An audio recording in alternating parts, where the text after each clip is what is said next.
असणाऱ्या आदरणीय रत्नप्रभा शिंदे काकी, आपल्या सर्वांना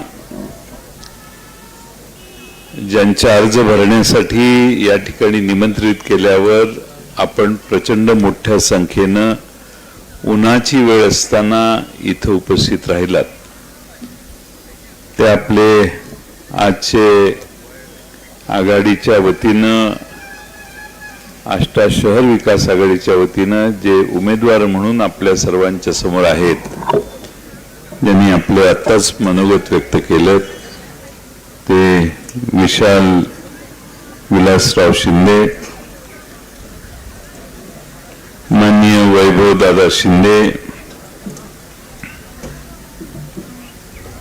माननीय दिलीपराव बग्यानी, आमचे शहराचे अध्यक्ष प्रकाश रुकडे साहेब, झुंजारराव पाटील, रघुनाथराव जाधव, संग्राम फडतरे, विराज शिंदे, माणिकराव शेळके, रामचंद्र सिद्ध मामा, बाबासाहेब सिद्ध, मानी सर, आमचे सहकारी तानाजीराव सूर्यवंशी, आनंदराव ढोले, नियाजुल नायकवडीजी, आमच्या भाग्यश्री वहिनी शिंदे, विद्याताई शिंदे, शकील मुजावर, तेजश्रीताई मुंडे, स्नेहाताई माळी, जिन्नत अतार, आपल्या नगरीच्या माजी नगराध्यक्षा मनीषा जाधव, पांडुरंग ढोले, मोहनराव शिंदे, पी.एल. गस्ते, आमचे जीवस्य सहकारी जगन्नाथ बसुगडे, प्रकाश मिरजकर, किरण काळोखे, बाळासाहेब इंगळे, शिवाजीराव ढोले, संग्राम जाधव, राजकेदार आटुगडे, बाळासाहेब पाटील, संदीप तांबेकर, समीर गायकवाड, मिलिंद अवताडे, सर्वच अर्ज भरलेले उमेदवार, आमचे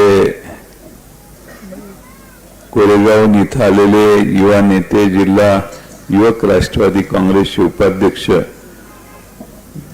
मयूर पाटील, ढोले सर, आता मागं बघितलं तरी बरीच नावं आहेत, सुनील, आमचे आवटी,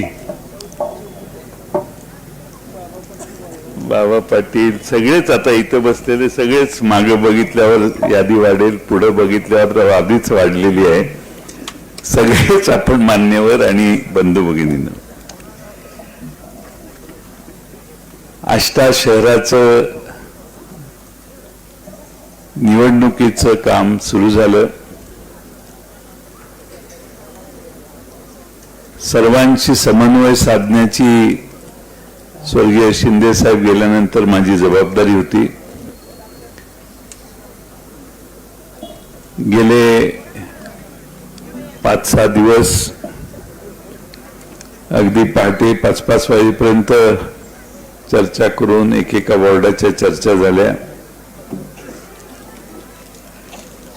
आज सकाळी इस्लामपूर 4 वाजता संपलं. 4:30ला वैभव दादांना फोन करून बसूया म्हणून बैठक सुरू झाली. ती मगाशी संपली आणि मी इस्लामपूरला जाऊन इस्लामपूरचे अर्जाची थोडीशी तपासणी करून इथं आलोय.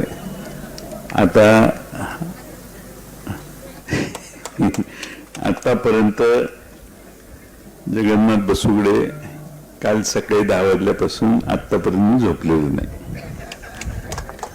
हे सांगण्याचं काम यासाठी आहे की स्वर्गीय विलासराव शिंदे साहेब गेल्यानंतर या शहरामध्ये आपले सगळे कार्यकर्ते एकोप्याने राहावेत म्हणून जेवढं शक्य होतं तेवढा प्रयत्न आम्ही सगळ्यांनी, मी एकट्याने नाही, हे सगळेच जागे आहेत, हे कोणी काही झोपलेले नाही आहेत, सगळ्या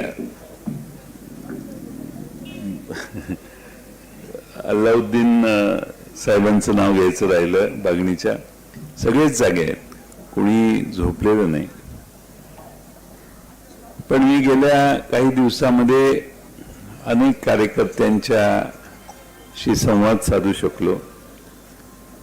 त्यातनं जे बेस्ट पॉसिबल आहे, समतोल साधण्यासाठी आवश्यक आहे, त्या वॉर्डाच्या विकासासाठी आणि शहराच्या विकासासाठी जे योग्य आहे, अनेक गोष्टी योग्य होत्या, पण ही महत्वाची योग्य गोष्ट जी शक्य आहे, बेस्ट पॉसिबल, ती करून आपण आपला निर्णय काही केलेले आहेत.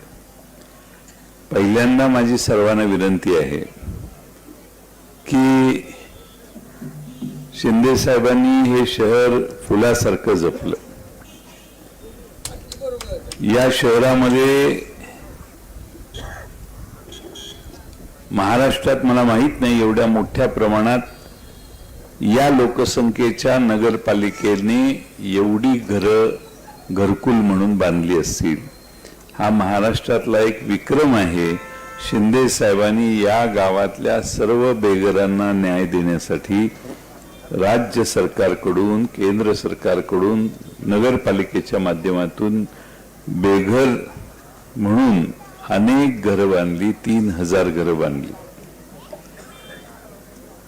या नगरपालिकेने काही चांगलं स्वरूप धारण करावं यासाठी शिंदे साहेबांनी नेहमी प्राधान्य दिलं. पण सगळ्यात मोठं प्राधान्य शिंदे साहेबांनी दिलं या शहराला, या शहराचं वळण कधी मोडू नये, या शहरात शांतता, सौख्य नांदावं आणि कार्यकर्त्यांनी खरेपणाने काम करावं, ही शिंदे साहेबांच्या सगळ्या कार्यकर्त्यांना शिकवणूक होती. काळ बदलला, कामापेक्षा जाहिरातीला जास्त महत्व निर्माण झालं. जो दंगा करेल त्याचाच उठाव जास्त व्हायला लागला. इंस्टाग्रामच्या रीलवर आणि फेसबुकवर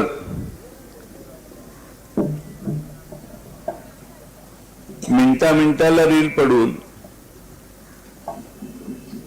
माणसं कुणाबरोबर बसली, कुणासमोर वाकली, कुणासमोर काय केलं, कुणाला कोणी तोंडावरून हात फिरवला नाही फिरवला, याच्या एवढ्या जाहिराती झाल्या. मूळ कामाचं काय याच्याविषयी चर्चा करायला सवड राहिलेली नाही. आजपर्यंत या नगरपालिकेच्या प्रत्येक निवडणुकीमध्ये आम्ही काय केलेलं आहे आणि काय करणार आहे हे सांगण्याची नेहमी प्रथा होती, परंपरा होती. या निवडणुकीमध्ये निवडणूक आल्यानंतर अनेक लोक गर्दी करतात. अनेक लोक येऊन वेगवेगळी मोठी आश्वासनं देतात. त्या उरण नावाचं शहर आपलं इस्लामपूरचं झाल्यानंतर, नामांतर झाल्यानंतर उरण नावच गायब केलं. 2 मंत्री आले, उद्या सोमवारी सकाळी गेल्यावर ऑर्डर निघेल, काय काळजी करू नका. दुसरे आले, म्हटले मंगळवारी कॅबिनेट आहे, निर्णय होऊन जाईल, तुम्ही काही चिंता करू नका. आमचे उरणातले पोलीस पाटील बाळासाहेब पाटील धनी आणि त्यांचे सगळे वेगवेगळ्या भावक्या, वेगवेगळे समाज उपोषण करायचे, हे वाट बघून बघून दमले. अशा पद्धतीनं हे होतंय म्हटल्यावर मी तिथले 4-5 जणांना घेऊन राज्यपालांना भेटलो. राज्यपालांनी सांगितलं सरकारला सांगा हे दुरुस्त चूक झाले, ती दुरुस्त करा. राज्यपालांनी ते तिकडे पाठवायचा निर्णय घेतला. दुसऱ्या दिवशी राज्यपाल आमच्या साध्या भेटणीनं, उरणातल्या लोकांच्या भेटीनं राज्यपाल डायरेक्ट उपराष्ट्रपती झाले. म्हणजे उरणाची ताकद किती आहे बघा. पण त्या उरणाच्या नावात उल्लेख नाही. मी हे का सांगतोय, पाहिजे तशा थापा देणे, मतांच्यासाठी प्रचंड म्हणाल ती गोष्ट करतो अशी आश्वासनं देणं, आणि ही निवडणूक आपली आयुष्यातली शेवटची निवडणूक आहे, परत कुणी आपल्याला विचारायला येणार नाही अशा भावनेने जी निवडणूक लढवतात, आशांपासून तुम्ही सगळ्यांनी जरा सावध राहा, ही पहिली तुम्हाला विनंती. आम्ही जे शक्य आहे तेच तुम्हाला सांगणार. आज विशाल भाऊ कमी बोलतात आणि विशाल भाऊ कमी बोलून तुम्ही घरात बोलून हे झालं नाही, रस्त्यावर अडवलं आणि सांगितलं हे गटार झालं नाही. विशाल भाऊ निवडणुकीनंतर तुमच्याशी अदबीनं बोलतील, तुम्हाला प्रत्युत्तर देणार नाहीत आणि तुमच्या कामाची तड लावण्याचं काम अतिशय प्रामाणिकपणाने करतील. हा विलासराव शिंदे साहेबांचा वारसा घेऊन आमचा उमेदवार आम्ही यावेळी या निवडणुकीत उभा केलेला आहे. शिंदे साहेबांनी आम्ही एकत्रित आल्यापासून सर्वांना न्याय देण्याचा प्रयत्न केला. आज ते नाही येत म्हटल्यावर मगाशी मी म्हटलं तशी माझी जबाबदारी ही होती. आज मला मनापासून समाधान आहे की या शहरातल्या सर्वांनी अतिशय समाधानकारक आग्रह धरायचा प्रत्येकाला अधिकार आहे. कार्यकर्ता म्हटल्यावर त्याने आयुष्य पक्षासाठी कामासाठी दिलं म्हटल्यावर त्याने आग्रह करणे, आम्हाला 4 शिव्या देणे हा त्याचा अधिकार आहेच. कार्यकर्ता हा आपला मालक असतो. तो जर 4 गोष्टी बोलला तर ते सहन करण्याचं काम हे विलासराव शिंदे साहेबांच्या सारख्या अतिशय निर्मळ, स्वच्छ, नम्र आणि चिकाट असणाऱ्या नेत्यांनी या सगळ्यांना शिकवलेलं आहे. आणि मला खात्री आहे या आमचे नगराध्यक्ष पदाचे उमेदवार देखील तुम्हाला तेच प्रेम आणि तीच आदराची भूमिका घेतील. मगाशी आपण वैभव दादा म्हटला की एकही केस नाही आपल्यावर, म्हणजे समोर जास्त केसेस आहेत असा त्याचा अर्थ येतो. असं मी काय माहिती मला सगळ्यांचीच नाहीये, पण वैभव दादांची म्हणण्यानुसार दिसतं की एकही केस नसणार आहे. आणि आज जाताना फलक लागल्यावर तिथं 27 गुन्हे जर असतील एखाद्यावर, तर हे गाव कोणत्या दिशेने येणाऱ्या माणसांनी तुम्हाला मत मागायला सुरुवात केली ह्याचा जरा विचार करा. मी ईश्वरपूरमध्ये, उरण ईश्वरपूरमध्ये सांगितलं, गुंड आणि ज्यांना अनेक वेळा पोलीस स्टेशनमध्ये कारवाईचा बडगा ज्यांच्यावर आलेला आहे ते काय लोक चळवळीसाठी केसेस नाहीयेत, त्या गुन्हेगारी स्वरूपाच्या केसेस असाव्यात अशी माझी शंका आहे. जर कोणावर असतील तर मला माहित नाही. आता मी बोलायला कोण बोलतात त्यांच्या केसेस आहेत असं तुम्ही समजा, मी काय कोणाचं नाव घेत नाही. पण या आष्टा शहराला वळण कसं द्यायचं. परवा मला दिलीप दादा, आमचे दिलीपराव वगैनी आणि आमचे बबन दादा थोटे यांनी एक व्हॉट्सअप मोबाईलवर फोटो दाखवले.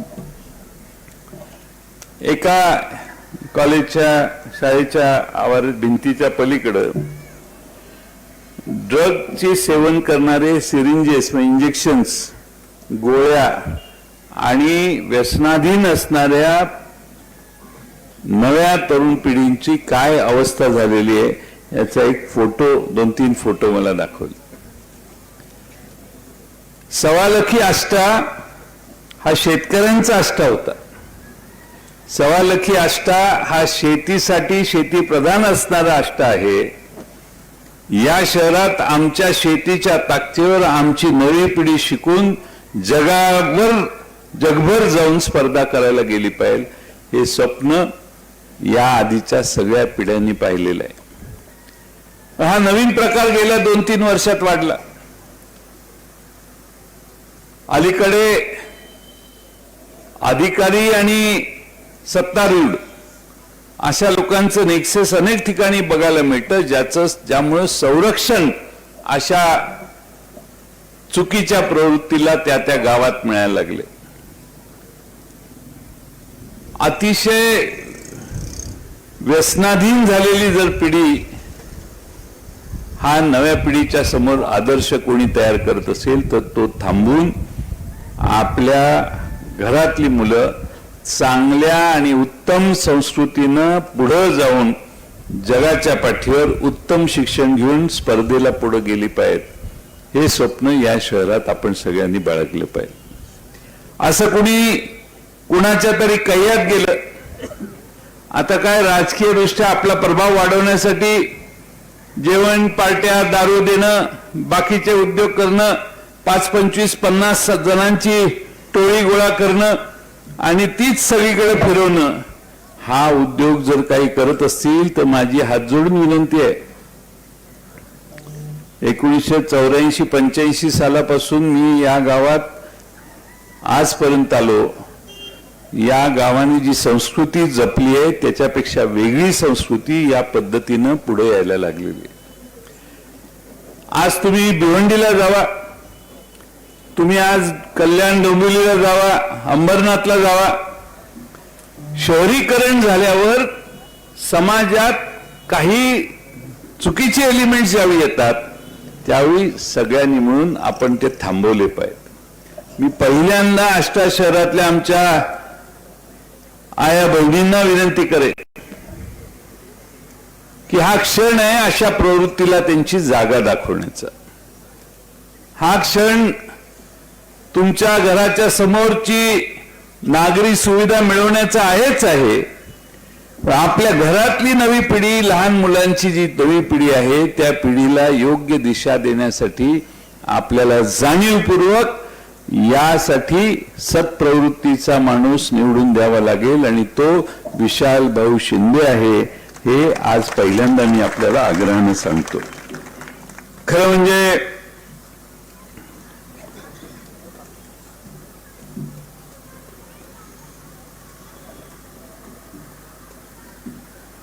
आज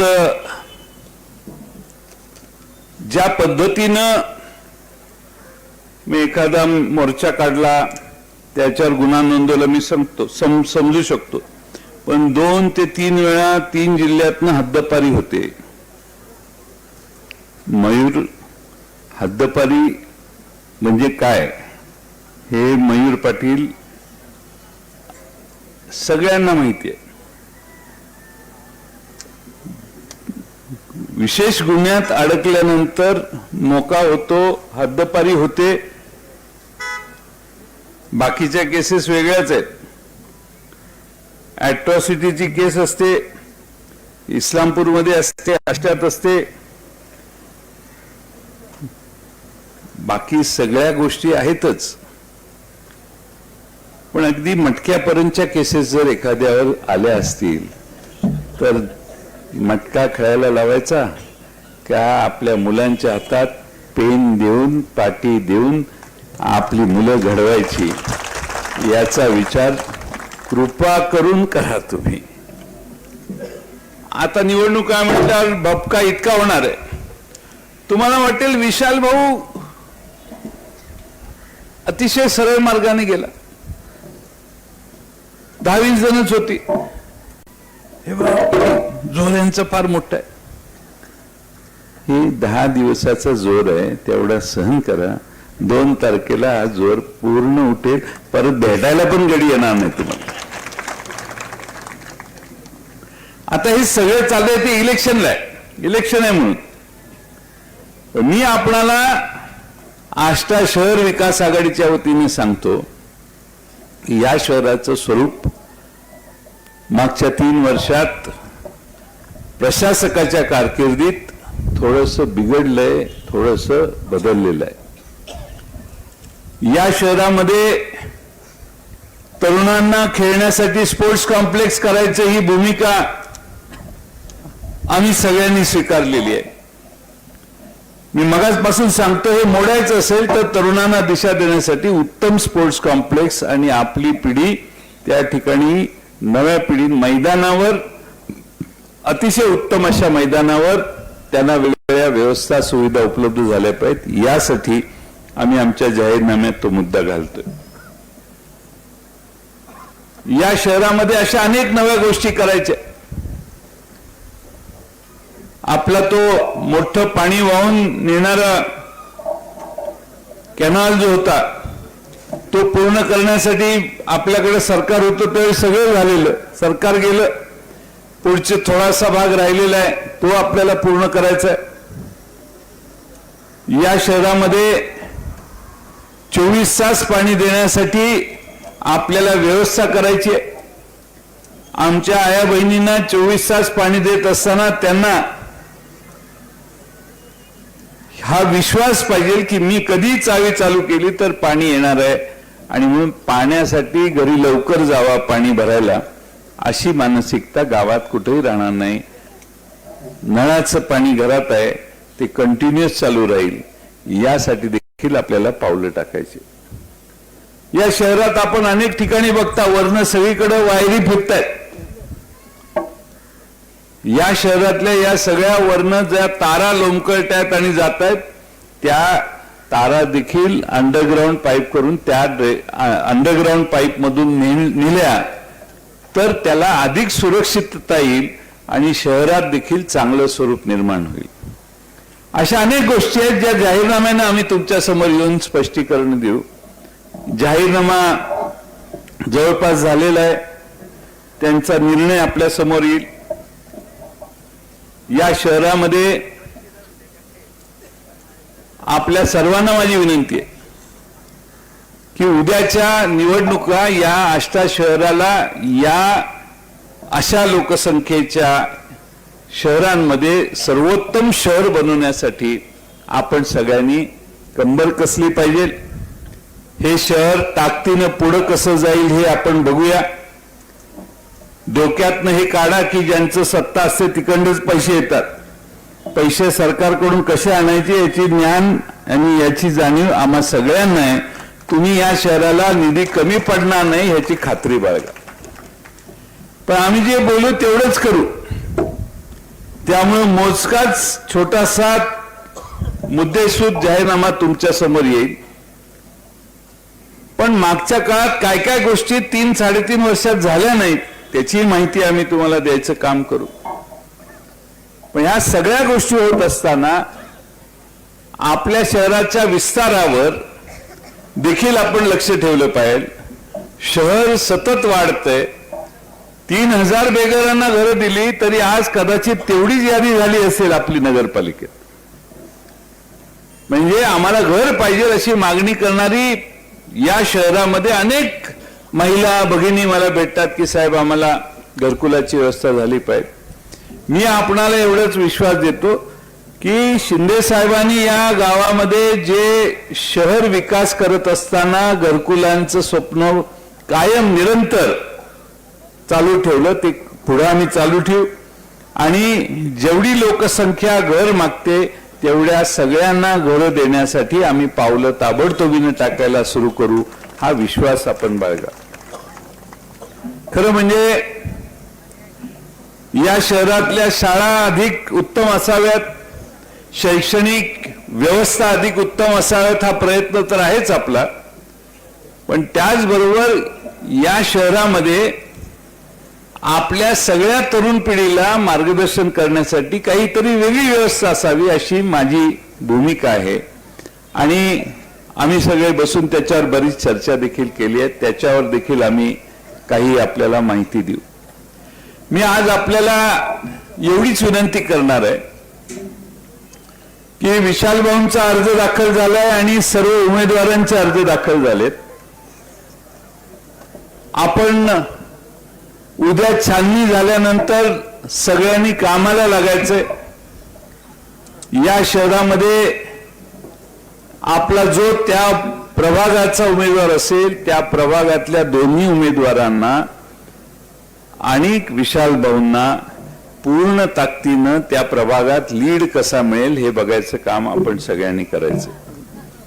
माझी तुम्हा सगळ्यांच्या बाबतीत कळकळीची विनंती आहे,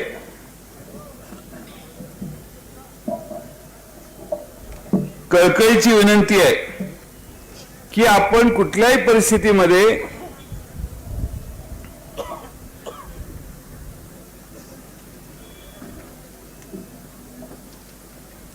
कळकळीची विनंती आहे कुठल्याही परिस्थितीमध्ये या निवडणुकीत प्रचंड मोठ्या प्रमाणात देखावे होतील, वेगवेगळे मंत्री येतील आणि त्यांना हे शहराचं देणं घेणं नाही, त्यांना जयंत पाटलांचा बिमोड करायचा आहे.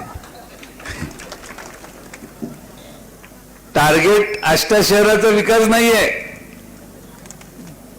माझ्यासारख्या गरीब माणसाचा बिमोड करणं हेच टार्गेट. आणि वाळवे तालुक्याचा इतिहास आहे, मी मागं तो इतिहास सांगितलाय. हा स्वाभिमानी तालुका आहे, लढवय्या तालुका आहे. आमच्या भागातल्या तरुणांच्या मध्ये त्यांच्या धमनीत जे रक्त आहे ते छत्रपती शिवाजी महाराजांचं धमनीत रक्त वाहतंय. त्यामुळे कुणीही लेचा पिचा नाही, कार्यकर्ते प्रचंड ताकदीनं काम करतात.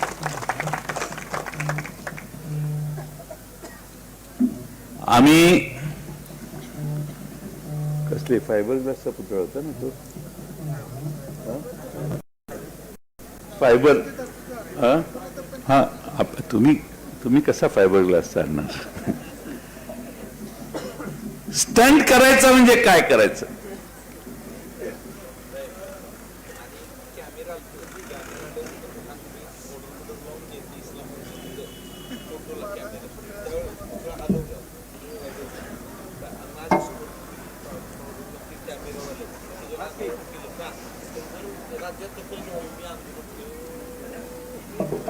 हे मला अधिकाऱ्यांनी सांगितलं. तुम्ही पत्रकारांनी वेळेत माहिती द्यायची असते. छत्रपती शिवाजी महाराजांचा पुतळा उभा करायचं विलासराव शिंदे साहेबांच्या वेळेपासून आपण ठरवलं. त्याची समिती झाली, त्याला गती मिळाली आणि आता पुतळा करण्याची भूमिका जवळपास पूर्ण झाली. समितीचे निर्णय झाले. कोणीतरी येऊन एकदम अचानक फायबर ग्लासचा पुतळा बसवला.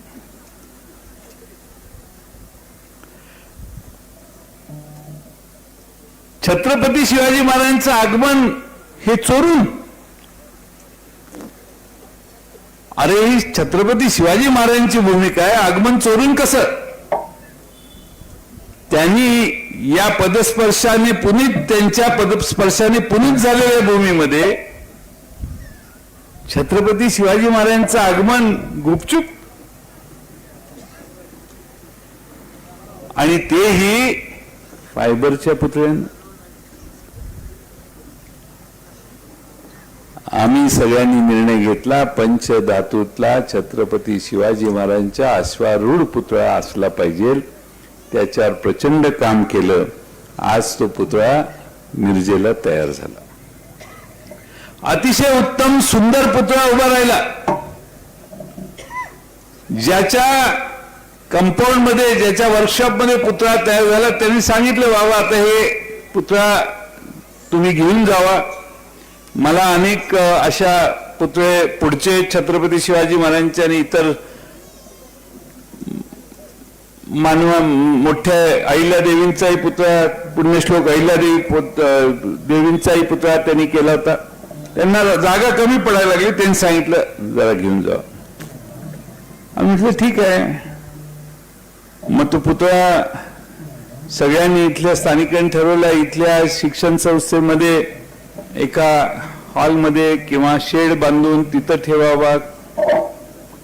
पुतळा आणायला सुरुवात झाली. पुतळा आणायला सुरुवात झाली. आता शांततेत, काही गडबड नाही, वाजंत्री नाही, काही नाही, दंगा नाही. पुतळा बंदिस्त करून ट्रॉलीमध्ये घालून 10 किलोमीटर स्पीडने ट्रॉली चालते, कारण पुतळ्याला जपून आणायचं होतं. कोणीतरी इकडनं फोन केला.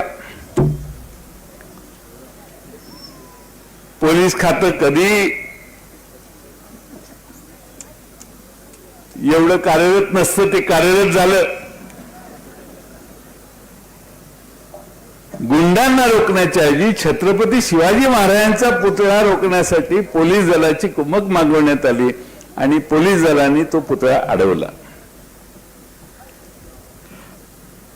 पुतळा समितीने स्वतःच्या अखत्यारीत तो पुतळा आपल्या कंपाऊंड मध्ये आणून ठेवायचं ठरवलं. आम्हाला छत्रपती शिवाजी महाराजांचा पुतळा वाजत गाजत या शहरामध्ये आणायचा होता.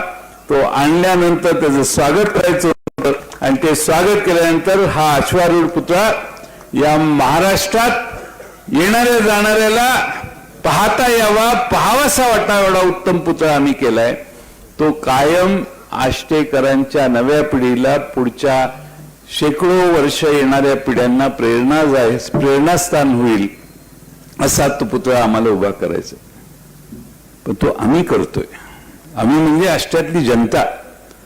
आष्ट्यातल्या जनतेने एखादं स्वप्न बघितलं पुतळा उभारणीचं, तर त्याला सरकारचा बडगा वापरून आडकाठी, मला माहिती आहे परवानग्या घ्याव्या लागतात, बाकीच्या गोष्टी कराव्या लागतात, पण ते लावण्यासाठी छत्रपती शिवाजी महाराजांच्या पुतळ्याचा प्रवास अतिशय खाजगी पद्धतीने शांततेत आणून गावाच्या बाहेर एका संस्थेत ठेवायचा आणि मग नंतर ज्यावेळी सगळ्या परवानग्या होतील त्यावेळी त्याची मिरवणुकीनं त्यांचा अश्वारूढ पुतळा बसवायचा ही भूमिका असताना या शहरातल्या काही मतदृष्टांनी छत्रपती शिवाजी महाराजांचा पुतळा देखील परत न्यायला सरकारी यंत्रणेचा वापर केला. कुणी केला तुम्ही समजून जा. आणि म्हणून अशा पद्धतीच्या प्रवृत्तीच्या विरोधात छत्रपती शिवाजी महाराजांनी 12 बलुतेदारांना एकत्रित केलं, सगळ्यांना संघटित केलं आणि महाराष्ट्रात स्वराज्य आणण्याचा प्रयत्न केलं, काम केलं, जे पूर्ण देशभर वाढलं. अशा महान छत्रपती शिवाजी महाराजांच्या पुतळ्याला देखील हे आडकाठी करू शकतात. तुमच्या विकासाला किती आडकाठी करतील याचा जरा विचार करा. अशा अनेक गोष्टी आहेत. मी तुमचा वेळ घेणार नाही. स्वर्गीय सचिन दादा खराडे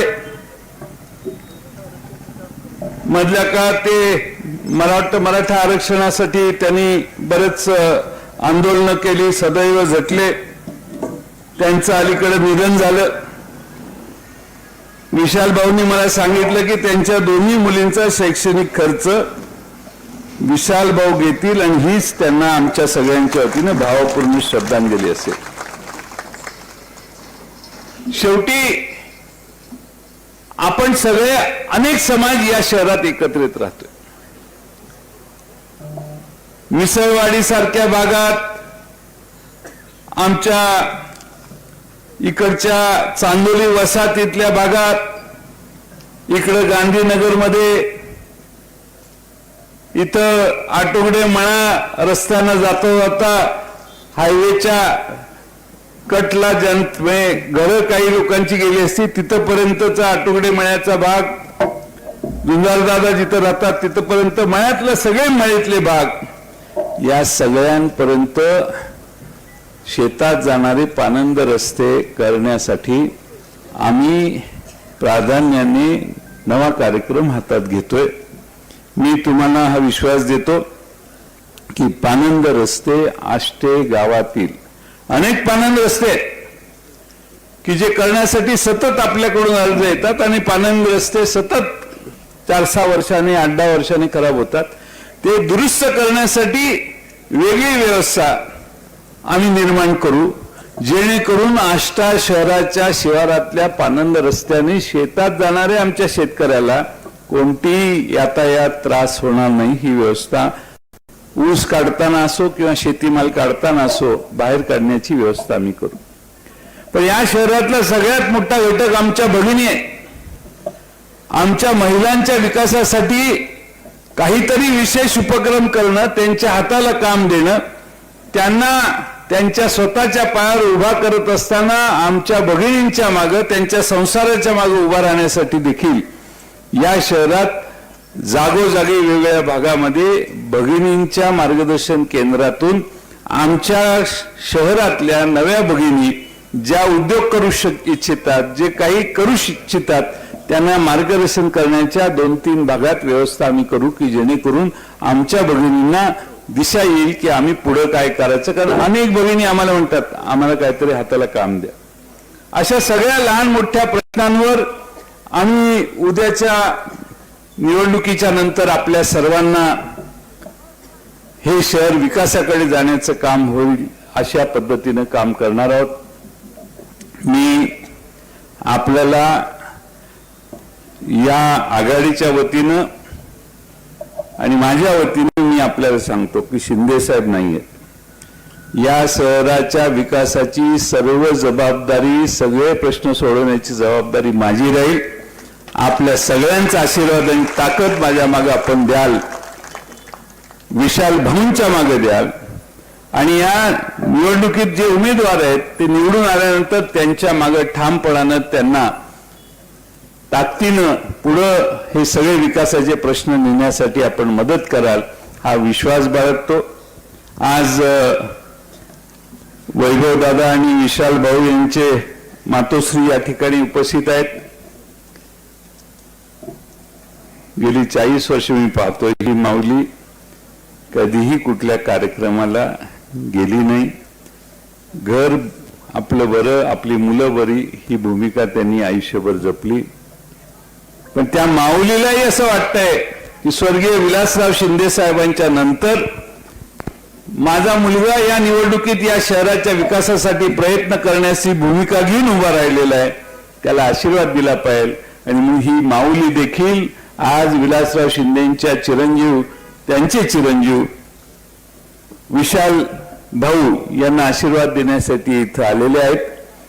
या आशीर्वादात बळ फार मोठं आहे. या आशीर्वादाने ज्या विलासराव शिंदेनी या गावातल्या मागच्या 3-4 पिढ्यांवर संस्कार केले, आशीर्वाद दिले, प्रोत्साहन दिलं, तेच सगळं बळ या आशीर्वादात आहे असं मी मानतो. आणि म्हणून मी आपणा सर्वांना विनंती करतो की पहिला निर्णय प्रवृत्तीचा आहे. सत्प्रवृत्तीच्या विशाल भाऊंना निवडून द्या.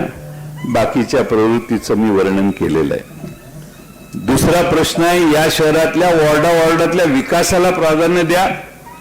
जाहिरात न करता तुमच्यापर्यंत पोहोचून हे सगळे शहरातले प्रश्न सोडवण्यासाठी आम्ही सगळे ताकदीनं काम करू हा विश्वास आघाडीच्या वतीनं देतो.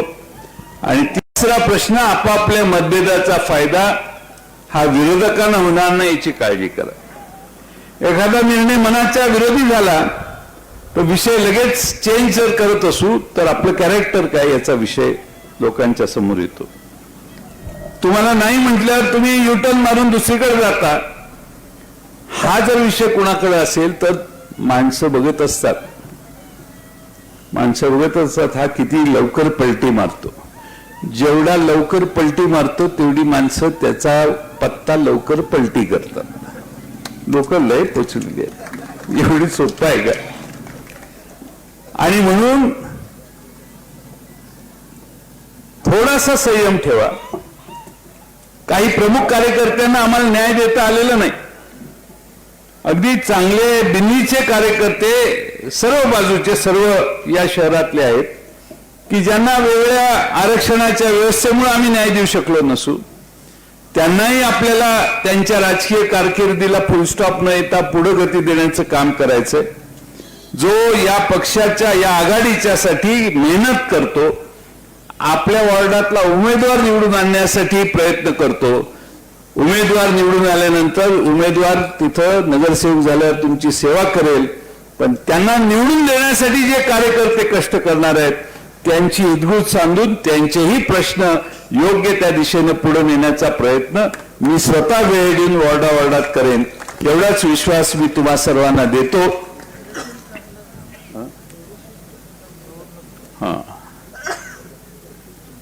वैभव दादांनी भूमिका मांडली की विशाल भाऊ उभे आहेत, आमच्या घरातल्या धैर्यशीलला आम्ही थांबवतो.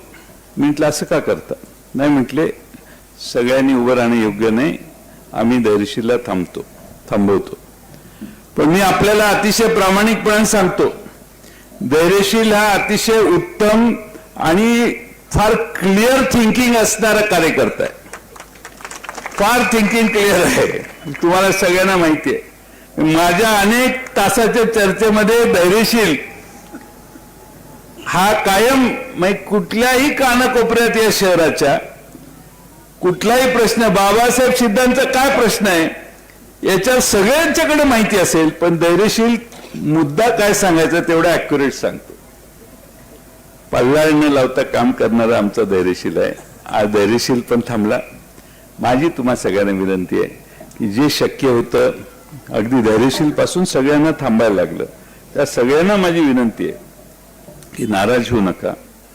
आपल्या सगळ्यांचं भवितव्य या निवडणुकीत गुंतलेलं आहे.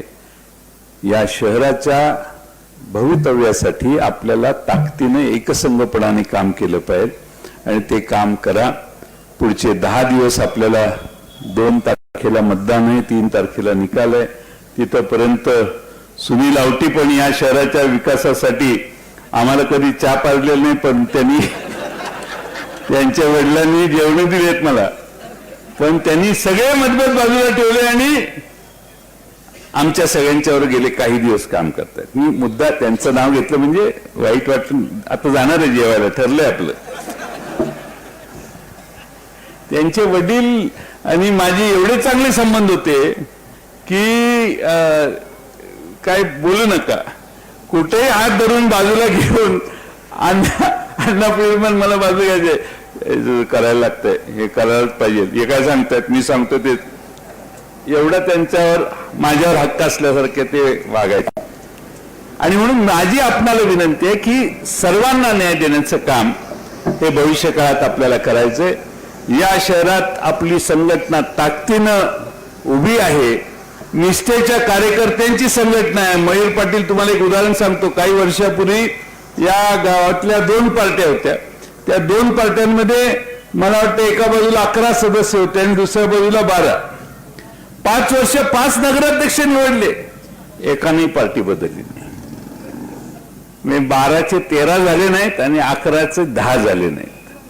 सांगण्याचा मुद्दा असा की या शहरात निष्ठावंत कार्यकर्त्यांची प्रचंड मोठ्या प्रमाणात संख्या आहे आणि तुमच्या निष्ठाचा आम्ही सगळे आदर करतो.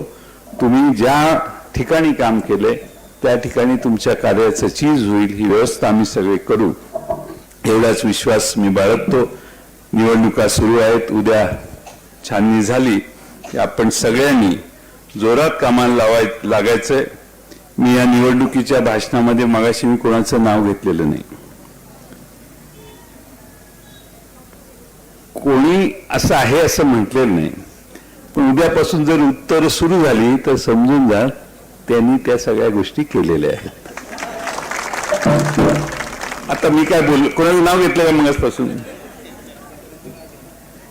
माझ्या वीरभक्त ताई कोणाचं नाव घेतलं का? पण आता जर ओरडायला लागली लोक तर समजून जा की त्या गुन्ह्यात ते होते. आपल्या सगळ्यांचे मनपूर्वक आभार मानतो. पुढचे 10 दिवस मी आणि तुम्ही बरोबरच आहे. पूर्ण ताकदीनं आपण काम करू आणि विशाल भाऊंना हजारो मतांनी विजयी करू.